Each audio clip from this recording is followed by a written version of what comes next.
Assalamualaikum warahmatullahi wabarakatuh. Selamat datang di channel Yuk Kita Belajar PPKN bersama Bu Encit. Jangan lupa like dan subscribe ya. Hari ini kita akan mempelajari materi kelas 7 bab 2, yaitu tentang norma dan keadilan. Ayo, persiapkanlah alat tulismu. Anak-anak, coba kalian perhatikan gambar tersebut. Kira-kira apa yang dapat kalian teladani dari perilaku pada gambar?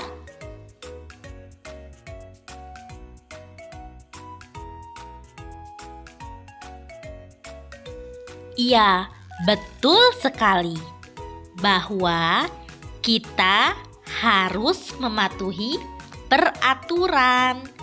Contohnya adalah dengan menyeberang jalan melalui zebra cross. Peraturan sangat erat sekali kaitannya dengan norma. Lantas, pernahkah kalian mendengar kata norma? Apa itu norma? Marilah kita simak penjelasan berikut ini. Norma dapat diartikan aturan atau ketentuan yang mengatur kehidupan warga masyarakat. Dipakai sebagai panduan, tatanan, dan pengendali tingkah laku.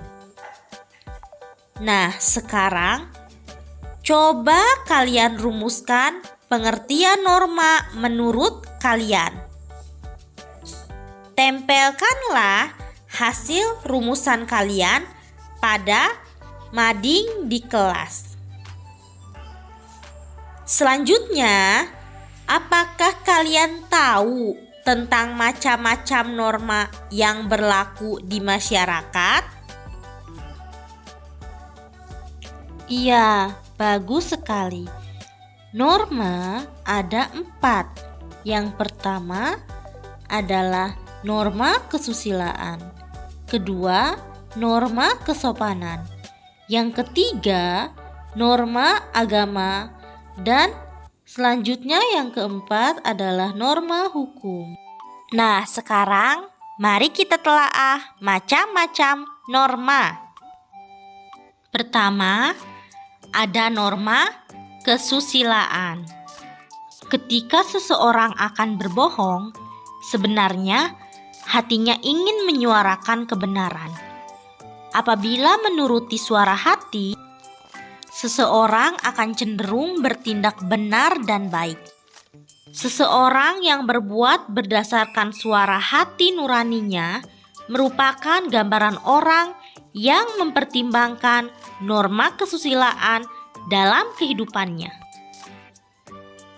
Anak-anak, norma kesusilaan adalah peraturan hidup yang berkenaan dengan bisikan kalbu dan suara hati nurani manusia. Karena norma susila berasal dari hati nurani, sanksi bagi pelanggar norma kesusilaan akan timbul perasaan menyesal. Seseorang yang melanggar norma kesusilaan akan merasakan menyesal karena perbuatan salahnya tersebut. Yang kedua, ada norma kesopanan. Norma kesopanan adalah norma yang berhubungan dengan pergaulan manusia dalam kehidupan sehari-hari. Contohnya adalah sebelum berangkat sekolah berpamitan kepada orang tua, menerima makanan dengan tangan kanan. Tidak meludah sembarang tempat dan mengetuk pintu lalu mengucapkan salam sebelum kita bertamu ke rumah orang lain. Selanjutnya, tidak berkata-kata kotor, kasar, dan takabur. Baik itu ketika berbicara dengan orang lain maupun dalam status media sosial. Bijak-bijak ya jika membuat status atau berkomentar di media sosial. Jangan sampai kita berkata-kata tidak sopan. Adapun sanksi bagi pelanggar norma kesopanan adalah dapat berupa pengucilan, tidak disenangi, atau dicemooh oleh masyarakat. Sanksi berasal dari luar diri seseorang, berbeda dengan norma kesusilaan yang sanksinya berasal dari diri sendiri. Selanjutnya, yang ketiga, ada norma agama.